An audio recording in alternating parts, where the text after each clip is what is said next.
Welcome to Through the Word, leading you on a journey through the entire Bible, one chapter at a time.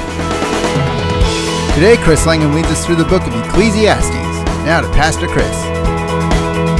Ecclesiastes chapter 10 today on Through the Word, where Solomon continues his quest to make sense of the world and understand life under the sun.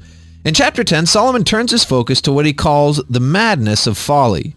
He introduced the topic back in 725, where he dedicated his mind to investigate and to search out wisdom, and also the madness of folly. Now, folly is the opposite of wisdom. It is the way of a fool.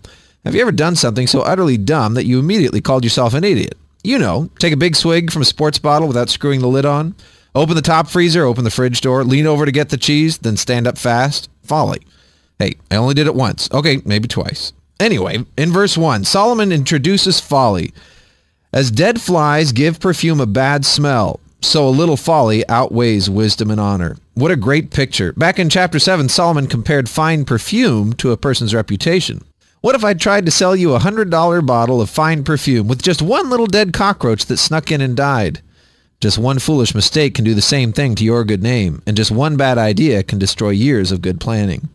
Verses 2 and 3 picture the way of a fool. If a wise man goes to the right, the fool goes to the left every time. It's like he's dumb on purpose. Now in verse 3, even as he walks along the road, the fool lacks sense and shows everyone how stupid he is.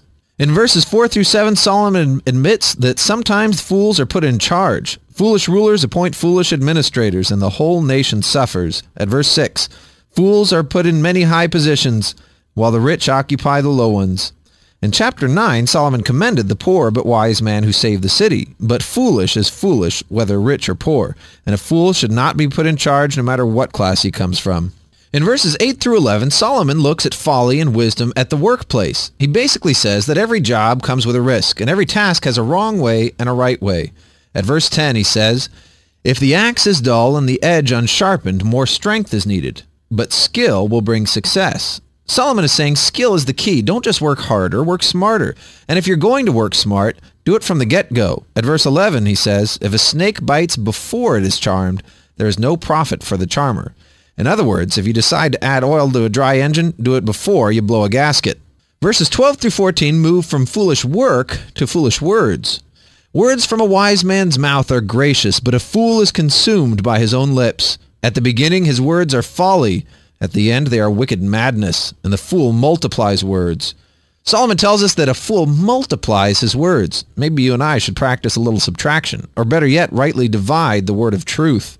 Take these verses to heart in Ecclesiastes. I remember the first time I read through Proverbs as a pride-filled new Christian. The fool was pictured so clearly to me that it was almost laughable. As I read, a fool finds no pleasure in understanding, but delights in airing his own opinions. That's so true, I thought. Some people are so stupid. Then for the first time it hit me, and it cut straight to the heart. God wasn't holding a picture of fools in front of me. He was holding a mirror. Read Ecclesiastes 11 today, and as you do, try putting your name in place of the word fool, or in place of the word wise. Which one is more accurate? Be honest. After all, the remedy for foolishness is simple: humility. The only fool who is truly hopeless is the one who thinks himself wise. Pride is the real danger. And as you read, consider also the wisdom of replacing your top freezer with a side-by-side, or maybe a bottom freezer, with a drawer. Those are nice. I have a hard time hitting my head on that one. Join us next time on Through the Word as we continue the journey, one chapter at a time. Start your own journey through the Bible with our web and mobile apps at throughtheword.org. Our apps are free and free to share, so tell your friends and take the journey together. Chris Langham is the founder of Through the Word Ministries in Diamond Head, Mississippi. You can find information and links for all of our teachers on the website. And remember, faith comes by hearing, and hearing through the Word.